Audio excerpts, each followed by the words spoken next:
on the Salam YouTube page. You type Salam and then Alhidaayah Show. In this Thursday episode, we normally look at the social system of Islam, where we look at things that define the Muslim community, the Muslim home, the Muslim family, from the basics until when we appreciate the whole comprehensive aspect of Islam or teaching of Islam on the matters that affect our societies. So we are on a campaign or a mission to see that we make our families stronger, make our families those that should be the pride of everyone, the pride of the communities. We know there is a lot of discontentment, there's a lot of troubles in the families in which we are having today. So through this program, we hope that we provide guidance, provide the Islamic position on most of the things that perhaps affect us. So we are looking at the journey to marriage for those that are not yet married, then those that are already there, perhaps lessons to help them see how they can live their family lives in a better way, and those that are parents and then they have young ones to guide. Perhaps this show could be a source of inspiration and guidance for you to guide the young ones. So in the last episode, we are looking at interfaith marriages. It's one of the things that perhaps have caused a lot of instabilities, a lot of trouble in the homes that we have. You have one parent belongs to another religious faith, another parent is from a different faith. And now to the Muslim, we also have such cases where you have one of the parents is Muslim, the other is not. And we think it is one of the reasons why perhaps we have some of the problems we have today, because nature dictates that where there's a difference of interest, there's a difference of how things are seen, perhaps there's bound to be conflict, and that is how we end up there. So to discuss and to continue with the discussion, last week we were joined by our brother, Sheikh Blafu Ali Yusuf, who is a scientist, by the way, graduate from Chambogo University, and as well as a sheikh from Bugembe Islamic Institute, and also completed a degree at the Islamic University. I'm going to request him to say salam before we go into the topic of discussion today. Assalamu alaikum wa rahmatullahi wa barakatuh. Wa alaikum assalam wa rahmatullahi Alhamdulillah wa salatu wa salam ala Rasulillah sallallahu alaihi wasallam. I'm very honored that I've been invited for the other time to talk to our esteemed viewers of Salam TV. MashaAllah, thank you very much. So viewer, that is Sheikh Blafu Ali Yusuf for you. The topic is how should we manage and mitigate interfaith marriages? Largely, we saw in the last episode that there are factors perhaps that explain why these marriages are on the rise.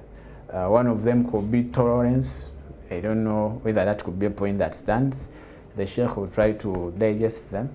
But when I was making a reading in the marriage notes and marriage coach, what we call family coach experts or family coaches, some of the reasons they identify for why there's a rise in the marriages, especially why Muslim men or women or Muslim boys and girls find it easier to marry from another faith, is one is the Muslims by nature we are not outgoing. We are so they allege and claim that the Muslim girl or boy who is religious is always is a closed person. Most everything is haram to them. So they want that person who is lively, somebody who will give them peace, freedom to go about with life. And when you tell them, if that's the sheikh I don't want, please don't bring that for me. And that is one of the reasons that people are giving. The other reason people give is that Muslim, especially the ladies, theirs was that the Muslim men are not well mannered. Most of them are vulgar, That it's not vulgar could be to the extreme, but in other words, there are people who have respect for the female gender. There are people who think, you Hajat, I'm going to marry you from the blue. They don't have that kind of, how do you handle a lady, how do you... So some of the reasons, they say, when a person of the other faith, a John, comes, the way he talks to you, he respects you, he handles you with care, and they declare that, for me, anything to do with a Muslim man, please don't bring for me. Perhaps the other interesting thing that was noted is the Muslim men, we are saying Muslim girls are expensive. That they are very expensive. Imagine they look at just the dress code of this Muslim lady, and she's just too much to maintain. Imagine having to buy her hijabs of 150k, and yet the other one, the dress of 20,000, 50 will do. But all those are reasons, perhaps, that are given, plus others. I wish we could get people's view as well, but the time might not allow us. But that was just a sample of some of the reasons people give. One was tolerance, that perhaps we need to tolerate each other. The world is a one village for all of us all. So I see no problem marrying from the other faith. And then the other one is men are not mannered, they don't respect ladies. And actually, even that same point, as a bullet below it, is that the fear of polygamy. The lady will say, now me, if I get married to a non-Muslim, at least I'm sure I will be a single lady for life. But when you get married to this man, you can be sure he's going to bring a second wife in the home. And then, of course, the lady to the men, the ladies are expensive, plus other reasons that we could have as a discussion for the ladies. So now, to Sheikh, kindly run us through if some of these ones that we've given, plus the many others that I have not highlighted, are really valid for us, and how should we, as the people who are supposed to provide guidance to the mother out there, the sisters, the brothers out there who are listening to us and watching us, what should be our message, and what should be the kind of explanation they need to get to see that no matter the reasons you have, you still remain a Muslim, and you have to take Muslim to Muslim marriage as the best for you. Yes, please. Bismillah, salatu wassalam ala Rasulillah sallallahu alayhi wa sallam. Like we had explained last week, we talked about the matters and maybe the perspective of Islamic Sharia about interfaith marriages, marrying from other faiths. Yes. And maybe one thing, I don't know whether time would allow, there is the other case of intra-faith marriages. Intra-faith marriages, yes. You can give it a shot in about 2-3 minutes. Okay. As in, like we talked about compatibility being a very important aspect in this institution of marriage.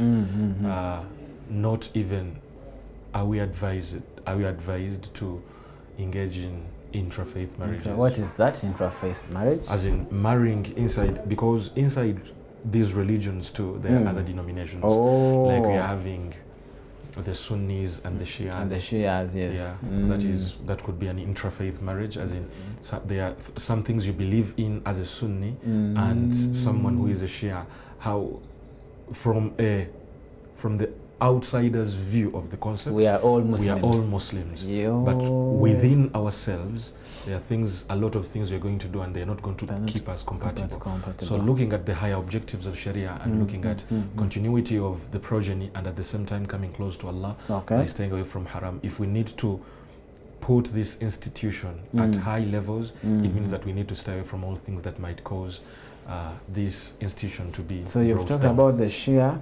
There's also another Muslim in the quotes denomination called the Ahmadiyya. Is it also another a case of intrafaith marriage? Yeah, if it would be considered intrafaith because from the outsider's point of view, maybe there might be arguments inside religion that these are not our brothers, these are not Muslims. So the moment you know that this is one of the controversial or one of the denominations that are taken as not having the pure Aqidah, you're also supposed to shy away from them. It's healthy. It is healthy. Because if the belief system and the creed that you're going to build on, how are you going to raise your children and all that, which part of denomination of Islam are your children going to take on? Okay. Yeah. But also, maybe before we go to management of the causes, yes. Because like we say, these are matters of the heart.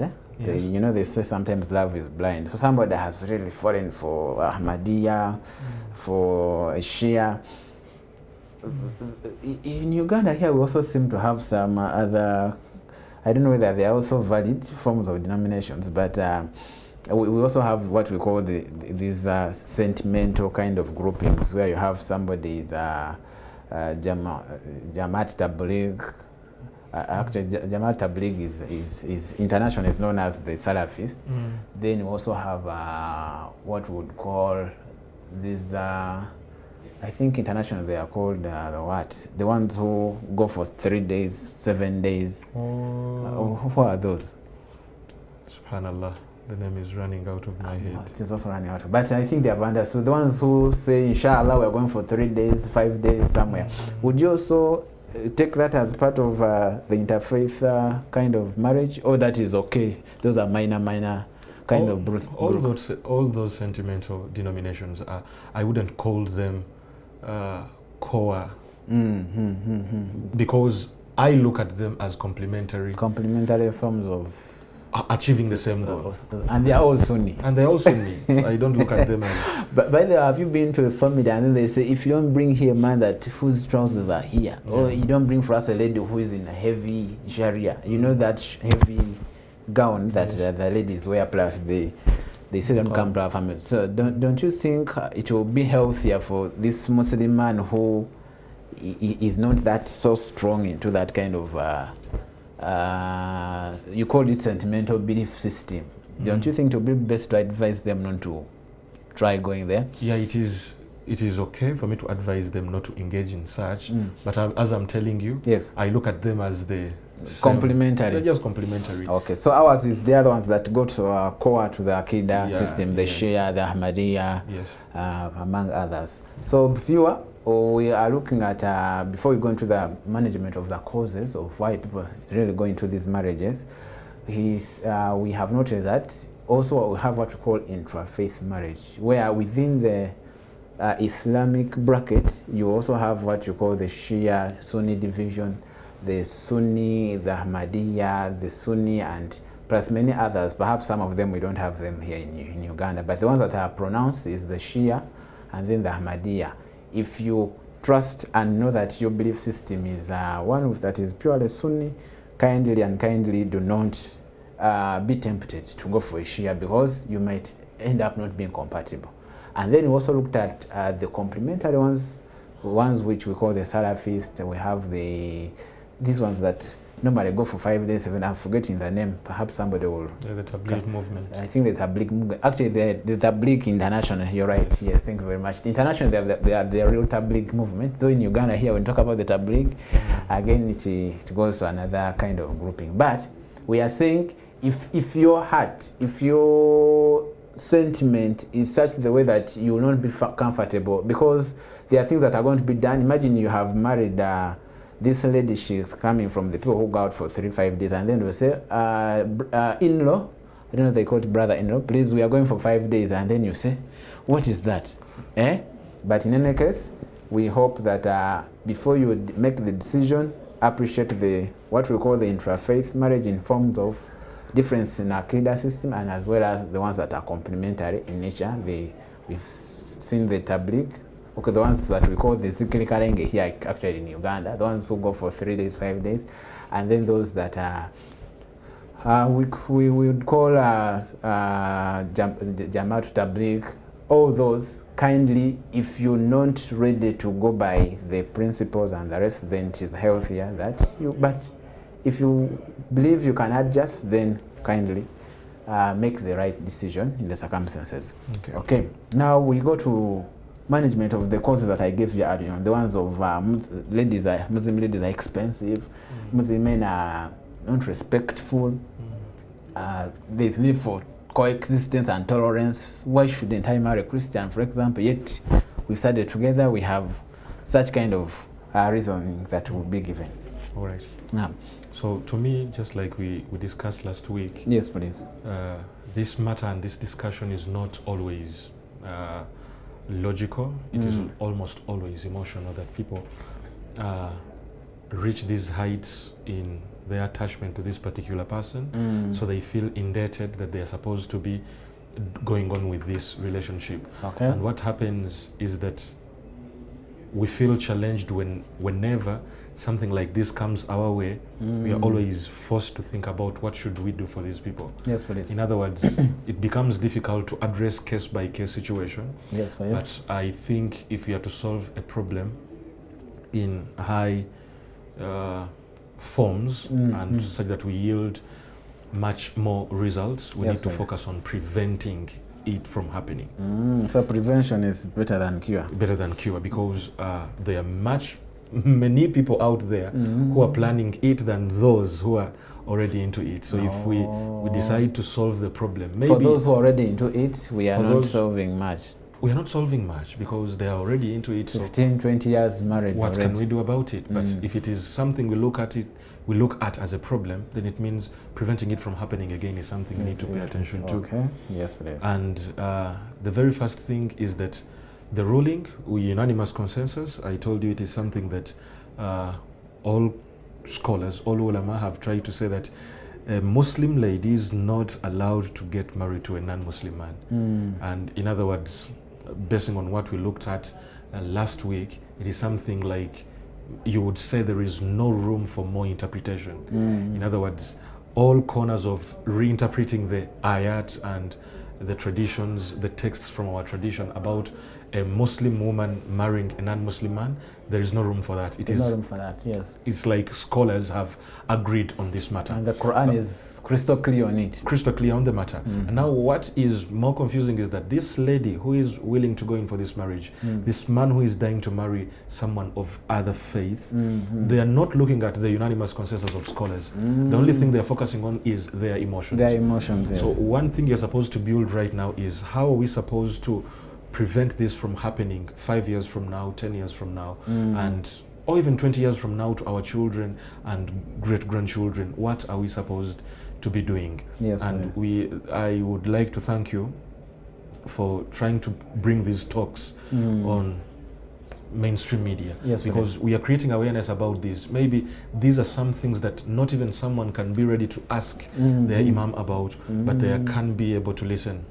and watch about them, maybe on mainstream media. And by doing that, we are creating awareness. People are now getting to know what they're supposed to be doing in their religion, and they're pertaining these topics that maybe our mosques and our religious leaders in our communities are giving a blind eye to, and yet they are really important factors in our societies. Maybe the very first aspect we need to pay attention to is instilling religious belief in our children.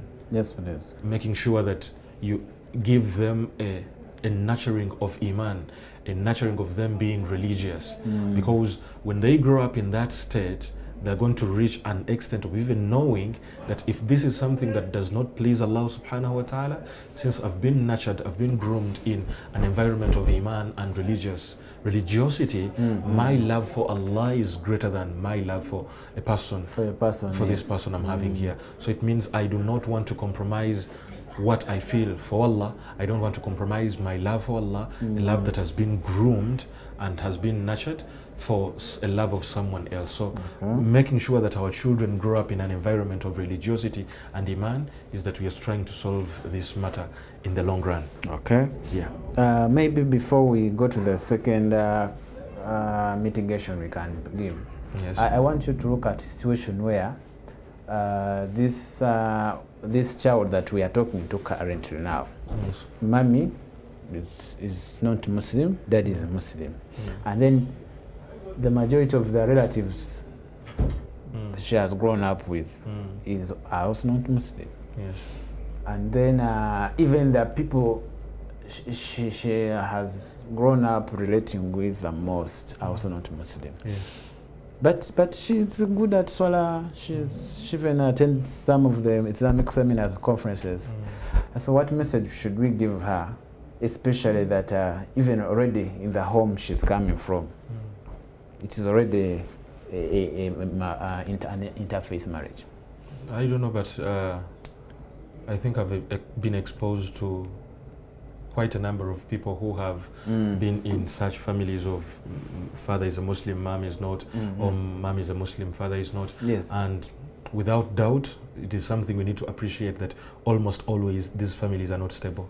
Yeah, it is. That the children themselves are seeing how it's not working out. It's not working out, yes. So regardless of us being in such an environment, and ourselves maybe in one way or the other are witnesses to how unstable these families are, yes, when we are the products of them.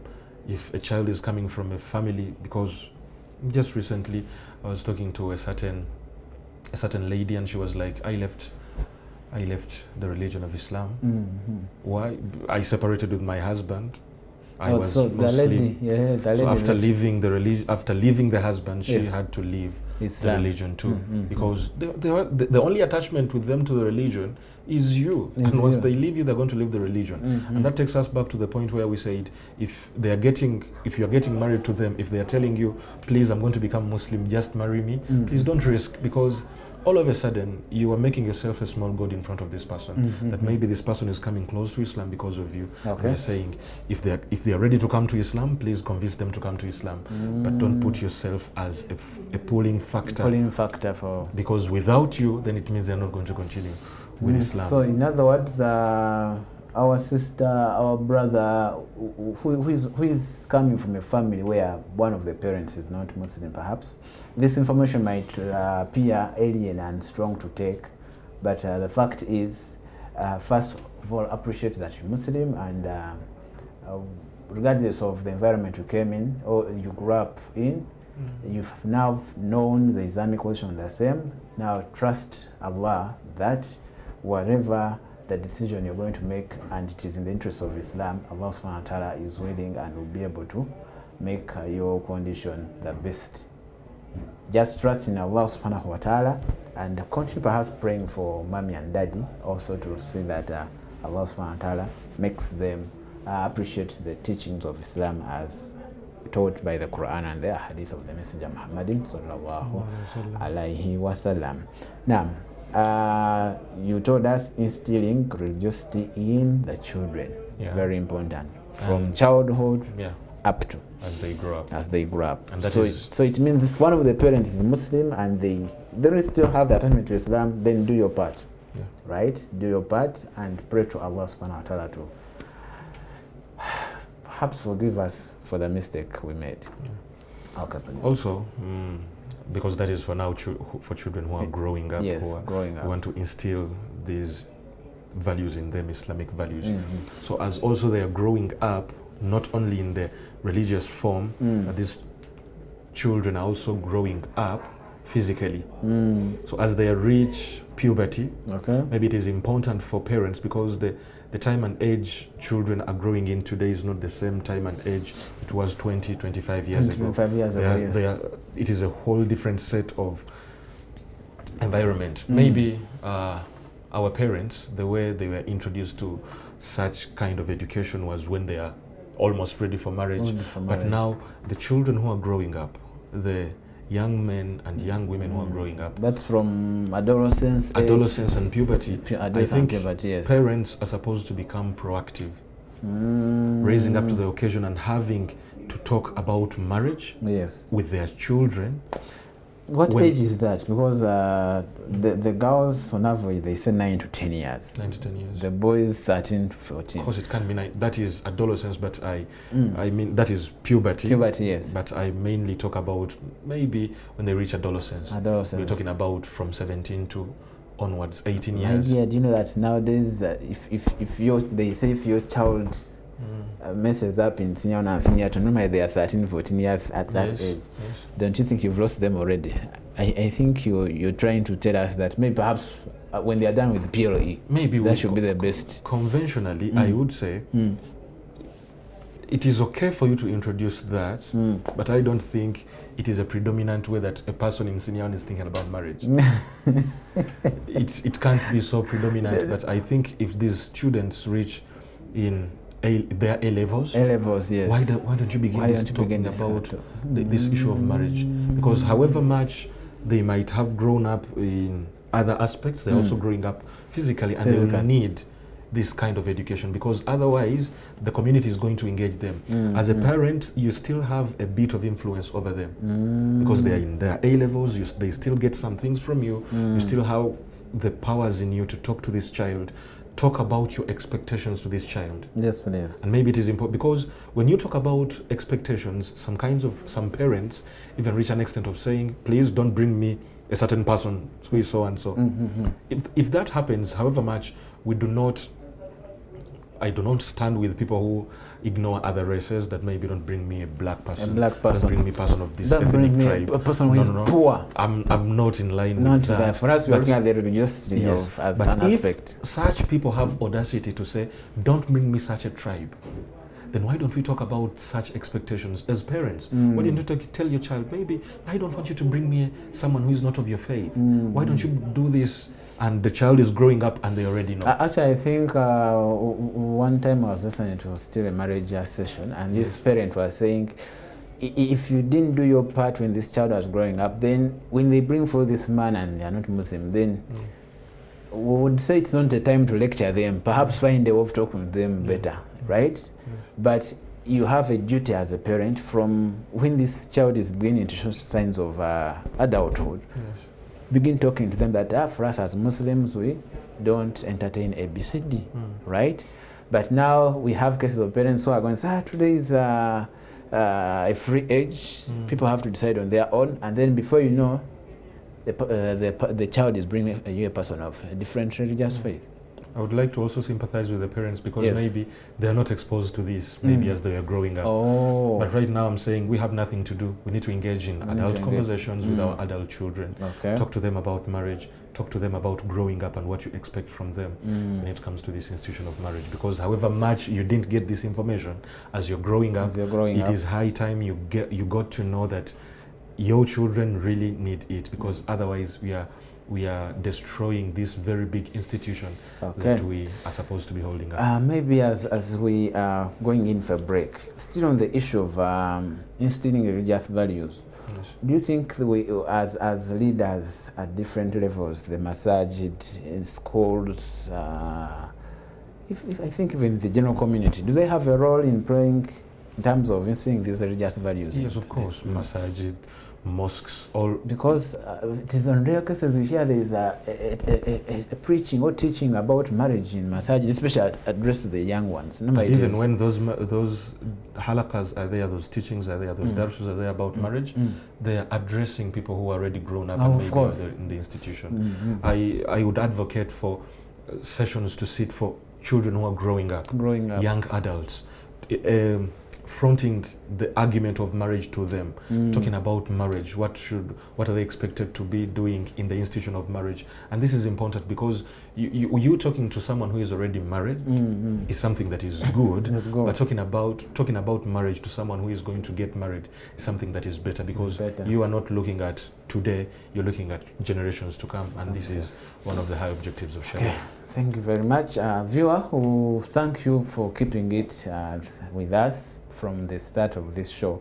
We are looking at how can we mitigate the causes or reasons that people are giving as to why they find marrying from another faith perhaps simpler and easier compared to marrying a fellow Muslim or getting married to a fellow Muslim. And we have tried to give one solution to that, is that as parents, as those who have influence in society, make it a point to educate the young ones in the aspects of instilling religious values in them as they are growing up. We shall be going for a short breather, and then inshallah we'll be continuing from there after the break.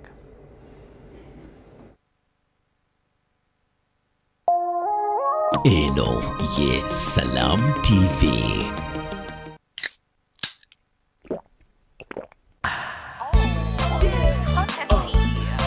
you can touch this. Hey, ha, but you can test it. Ooh, ha, but you can test it. Everybody grab a bottle and sip some. It's Mirinda time, flavors unmatched, tongue tingling, thirst quenching and bombastic.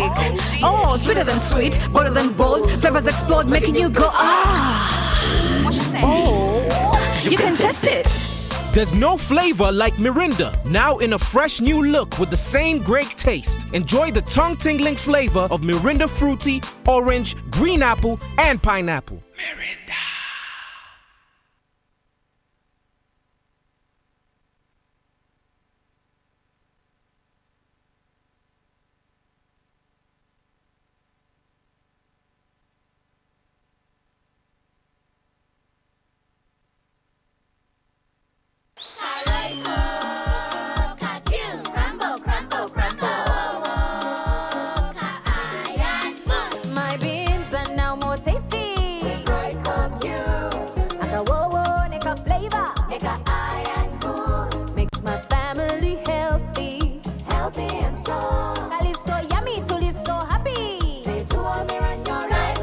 For half a kilo of beans, add 2 Royco cubes.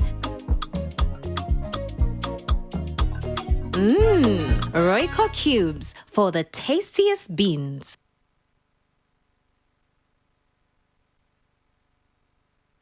The government of Uganda, in collaboration with the International Telecommunication Union, ITU, welcomes you to the Global Symposium for Regulators, GSR 24, taking place at the Speak Resort and Convention Center Munyonyo in Kampala from July 1st to 4th, 2024. The Global Symposium for Regulators is an annual event organized by the International Telecommunication Union, ITU. The GSR brings together 700 international delegates, including the world's telecommunication and information communication technology regulators, policymakers, and industry stakeholders. Let's work together to promote regulation for impact. Welcome to GSR 24 Kampala.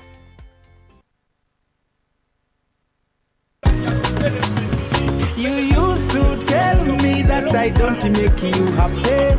All that time you would be complaining. I'll call you every day, yeah yo, baby don't know. You can now get all the Chibuzi out with MTN voice bundles. Call all networks Kubei Dondoro. Buy a 25-minute voice bundle for only 1,000 or buy any daily voice bundle of your choice. Dial *100 *21 hash and select daily or use the MyMTN app. When we talk together, we are unstoppable.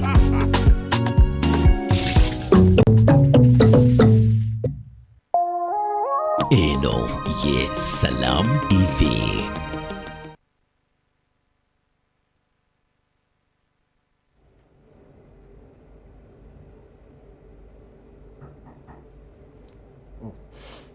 Assalamu alaikum wa rahmatullahi wa barakatuh. Alhamdulillah wa salatu wa salam ala rasulillahi sallallahu alaihi wasallam.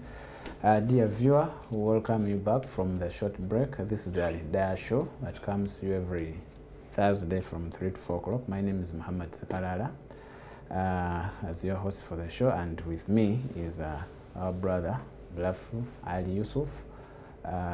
We are looking at how can we manage and mitigate the causes of interfaith marriages. Actually, we've also looked at intrafaith marriages, those that are just joining us.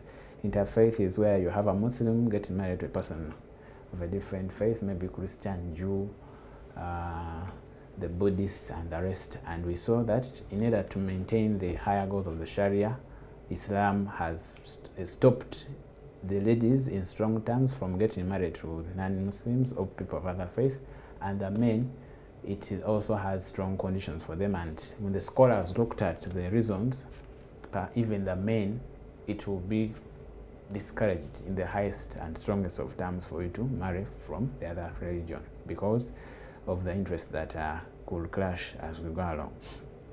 And then intrafaith, we also looked at within Islam, we also have what we call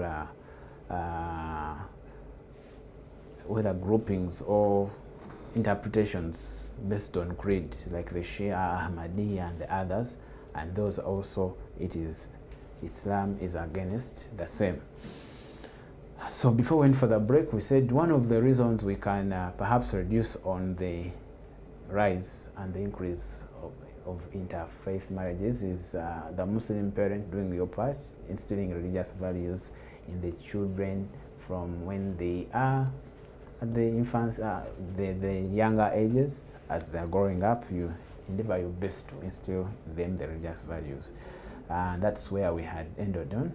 I'm going to invite Brother Yusuf here again to take us through what other things we can do to see that we prevent. Actually, he emphasized the issue of preventing, because if you're already in it, we just pray that Allah subhanahu wa ta'ala enables you to manage it well, like you've already done, as we pray that perhaps Allah gives you guidance to see how to manage it in the Islamic Sharia way. But those that are not yet into it, we are trying to provide perhaps what we think are things we need to do before we can also go into the same dilemma. So Brother Yusuf, can you take us through? Maybe the other thing we are Yes. supposed to pay attention to is the issue of making nikah easy. Making nikah easy. Making nikah easy, because actually, it was one of the reasons I gave us why Muslim men shy from Muslim ladies. Because nikah is made difficult. Every family that has a girl child looks at this girl child as a way of solving all their financial problems, their investment, and we are like, no. The teaching of Islam, our tradition, our heritage teaches us to make a nikah as simple as possible, because believe it or not, as this child is in their high schools, or they're completing high schools, truth is they already have feelings, and these feelings are boiling inside them, and the more you tend to make nikah difficult from their own circle of Muslims, that it means they will have not their intellect, but their body is going to demand a cheaper alternative. Let me call it a cheaper alternative. An easier alternative. An easier alternative. That they're going to find someone who's not going to complicate life for them. And if they're finding this from people of different faiths, it means through us making nikah difficult, they're finding other alternatives from other faiths. So it means that in a way of trying to solve this, we're supposed to pay attention to this halal outlet that the Prophet ﷺ was giving us. Making nikah easy, that you're leaving no room for other options. Options, yes. That you are having options, because citing a problem as marrying from other faiths, that's citing a problem. It's a problem, and that's what everyone is going to be saying. But it is useless for you to be talking about a problem and not fronting solutions. And one of the solutions is to make nikah easy.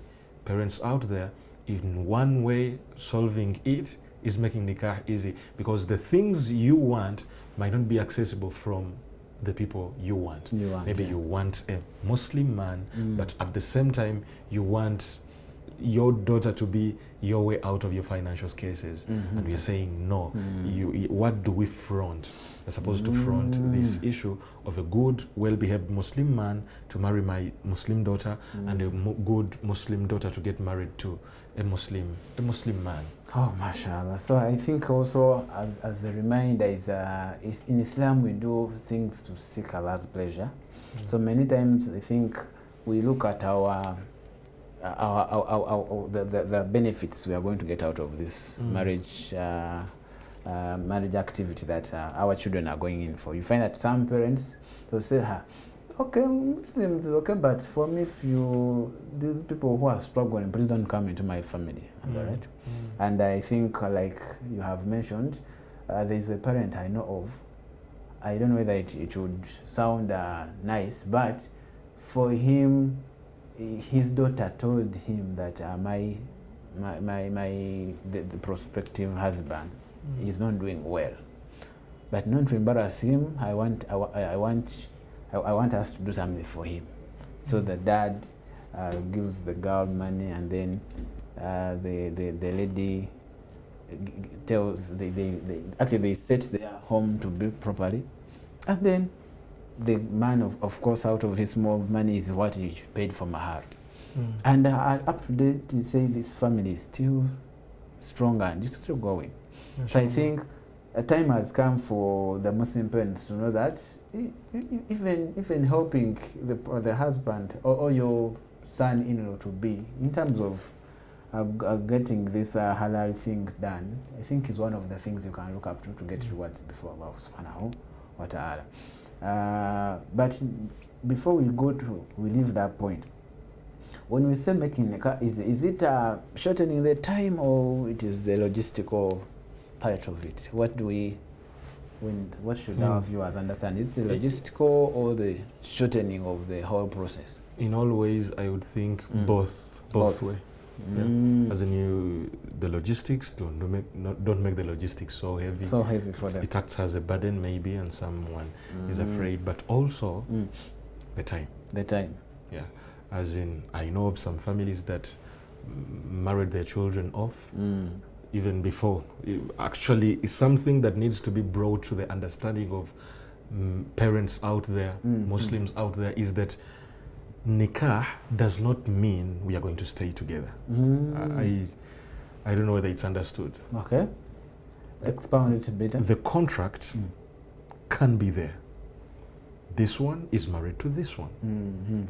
It does not necessarily mean that the girl is moving into the house of the man. House of the man, yes. Does not necessitate that. So if the girl has to complete studies, has to... Well and good, she can continue. But they can spend the day together, and if they cannot be able to discuss the issues of consummation and how having children, that can be a later on discussion. But aren't we preventing haram? Aren't we keeping our... So the issue is that the nikah is preventing the haram that would come in play. So if we can, if we are reducing the time, as in we can write down the contract today, we can wed these two children off to keep it halal. That is one way, and also cutting the logistics and not making it complicated. Doesn't the Prophet sallallahu alaihi wasallam say, "Khairun nikahi baraka"? The best weddings, the best marriages are the ones that have a simple, let me say, expense from the mahar and whatsoever. When you have it simple, it is something that is going to build blessings altogether. MashaAllah. Yeah. Okay, thank you very much, viewer. We are digesting and trying to see what are some of the things we can do to reduce on the increasing cases of where you have Muslim girls finding it easier to get married to non-Muslims. Even the men, the reasons we gave are the Muslim girls are expensive, the Muslim girls are hard to get. There are so many issues that are being given, but like our brother is guiding us. Perhaps one of the ways is making the nikah easy, and that could be, we can have it as a detailed discussion going forward, but make it easy in terms of the time and the logistical considerations there are. What other thing can we consider to reduce on this dilemma that we find ourselves in? Without doubt, there is a kind of ultra-strict segregation between our young adults, young men and women growing up. Okay. There is the ultra-strict segregation that... Control. Yeah. There's space for men and there is space for women. And these spaces don't know one another. And I think maybe we would stand to be corrected in one way or the other. I would think we need to strike a balance. Okay. These spaces, because if you really looking at the times we are living in, and you are saying you need your daughter to marry a Muslim man and you need your son to marry a Muslim girl, but in reality there is no hub. There's no space for them to meet. And maybe I would applaud Muslim student associations that engage these students and are creating a safe space for them, that these students are getting to know one another. They are, as of course, in public and in a healthy, spiritual, religious way, and they're getting to know one another and appreciating the way they interact respectfully. Okay. But if we keep on providing a segregative and at the same time ultra strict environment for our children in their respective genders, and at the same time we want we don't want interfaith marriages. This girl, this boy is going to go into a community and they're the minority. Maybe at their workplace, they're working with non-Muslims, and a man ought to eat where he worketh, said, whenever a man spends most of their time, that is where they're going to find benefit. And if it is marrying, they're going to marry from that space. Why? We did not create space for these young adults growing up, for them to interact and get to know one another. That is a very valid point. I want you to talk to our imams, the sheikhs there, because hardly did you hear of, is it there's an Eid outing? How did you hear of either there's even actually when even they organize these darasas and seminars at the masjid, you find the ladies are behind the curtain and the men. What should we do as the Muslim leaders, especially? Because even these parents, you find some kids, they're always in boarding school, come, they're housed up in the perimeter walls. Sometimes making it worse, they are single schools. They're even single schools. So what should be the role of the Muslim leaders, the sheikhs, the imams at the masajid? Sympathizing with the sheikhs, the Muslim leaders out there, it is important because they're trying to be as conservative as possible, to protect the community from all sorts of immorality. But I think we need to weigh and strike a balance, still from an Islamic point of view, because what would you prefer? Would you prefer a Muslim boy and girl to get to know one another, that they grow up and marry one another, or we need to keep them in different environments? Because this is something, because our parents, our great-grandparents, our grandparents grew up in environments where actually their spouses were chosen for them.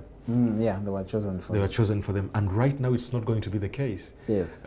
Even parents are off guard. Their children are going to bring someone from out of the blue, bring their spouse to be in front of them. But I think as that has changed, as the narrative has changed, we need to also pay attention to making sure that we are creating space for them.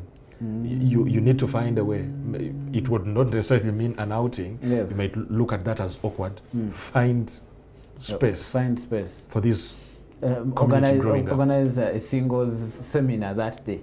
Whatever. Thank you very much. Our time is fast moving. Do the other religious denominations also have something they talk about interfaith marriage, perhaps? As we're winding up here. Sometimes we look at stones are thrown to Islam. Why are you so harsh? What have we done? And those discussions are mainly this way, because the truth is Islam is the only religion. I don't know what happens extensively in other religions, but Islam is one religion that gives you access. It doesn't limit your access to Islamic material or Islamic content. There is nothing like we are going to say, you've not reached that age, please, you can't know this. We are not going to do that. Islam is open.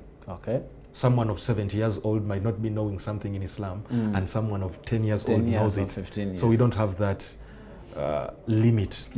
So in other words, our religion keeps everything crystal clear. But one thing in other faiths, maybe, as far as I've studied and read about them, such information is withheld. It remains maybe with the clergy, and the laity of the people do not know much that happens about this particular concept.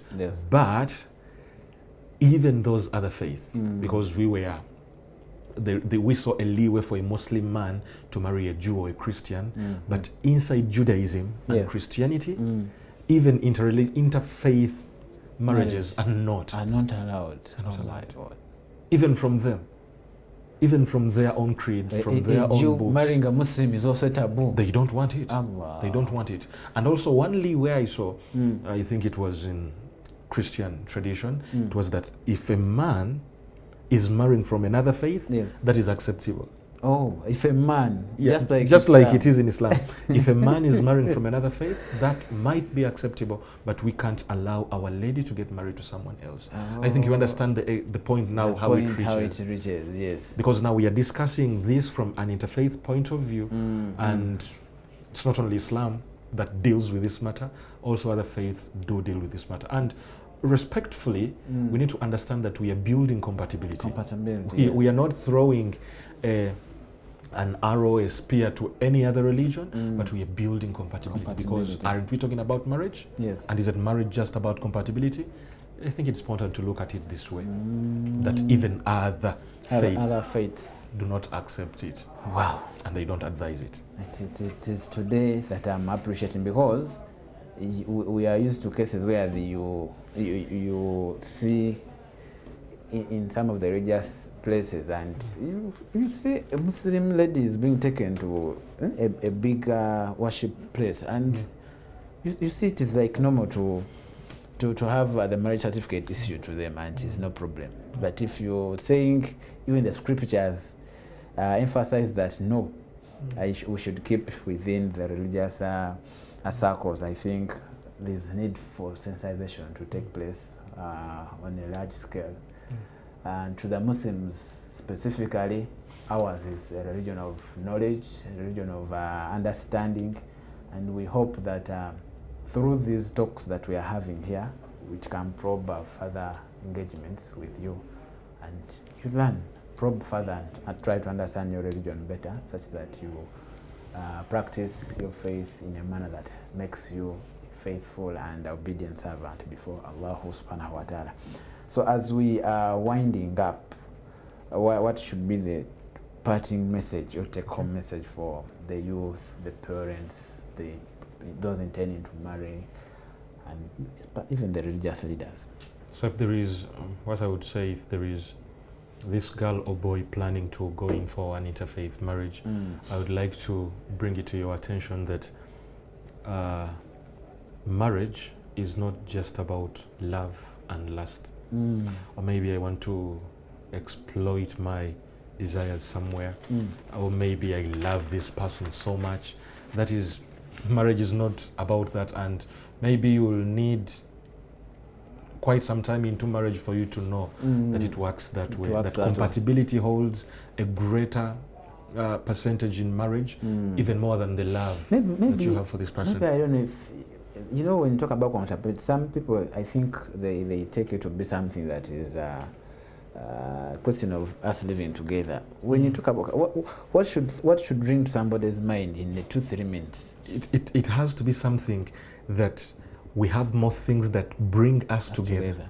We have more things that we can sit down and look. Maybe if we are both Muslims, can we sit down and talk? Can we talk on something pertaining Islam? Actually, one time somebody was saying, if you want to understand compatibilities, imagine when you're growing up with your sister or brother. Yes. There are moments where you fight, where you disagree on things, but because we have what brings us together, you end up always related. there. Yes. But imagine if it was somebody outside coming into your home. It means we are going to part ways forever. Part ways forever. I think that should be the same way for people to understand that you may look at it in 2-3 days of staying together, but 10, 15, 30 years, it is a problem. It's a problem. So brother, sister, you need to think beyond today, beyond the 1 week. You need to think the future. The future.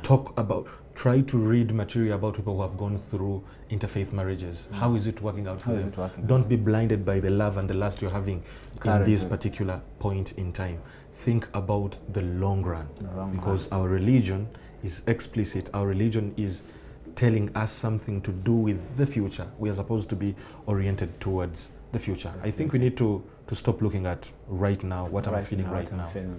Yeah. Okay, then to the parents. Yeah, to the parents, maybe you need to, like we have especially said, there is money that is involved that is going to be exchanging, and then the other person is coming with too much money. Yeah. Well, what should how should the parents have the strong urge and courage to say that? If we've talked about instilling religious and Islamic values into this child, we expect the parent to be at the top of their game now when it comes to Islamic values, because for values in any society, no amount of money can buy values. Even when you look at cultural values, if you are built upon value, you can't, there's no way you can use money to buy values. No culture will give up their values because of money. And it means that if we are grounded in our values as Muslims or as Islamic people, it means that no amount of money can cause us to leave our values. Wow. Now, this is going to be a hard one. We talked to the sheikhs who are normally convinced that, Sheikh, this one has accepted to become a Muslim. Please give us the nikah. 2-3 days, 1 week, and what message should we give our sheikhs, really? It is, and they are the main culprits in this. Now the problem is, if you're talking about Islamic values and the culprits are the ones who are supposed to help us instill, yes. It means it is a different problem we are supposed to be addressing, not this now. Allah. Okay, dear viewer, that is all we could have today. We were digesting and looking at the aspect of how do we mitigate and reduce on the rising cases of interfaith marriages. And our guest has ably told us that if you're Muslim, know that you're Muslim and that Islam has values that you must fight to protect. Did we talk about tolerance? Actually, you can give that in 1 minute, yeah, inshallah. Actually, the tolerance bit of it. When we talk of tolerance, as in, why don't we marry from other faiths? Why can't? Because the world now, we are living a peaceful coexistence and different movements that are coming up and there. And if why can't we be tolerant? Why is so hard? Why is so hard on your values as Muslims? And one word for me in that case is that peaceful coexistence does not necessitate agreement, acceptance, and promotion. Repeat that, because peaceful coexistence does not necessitate that we are going to agree. It does not necessitate that I'm accepting whatever you're saying, and it does not necessitate that I'm going to support and promote you.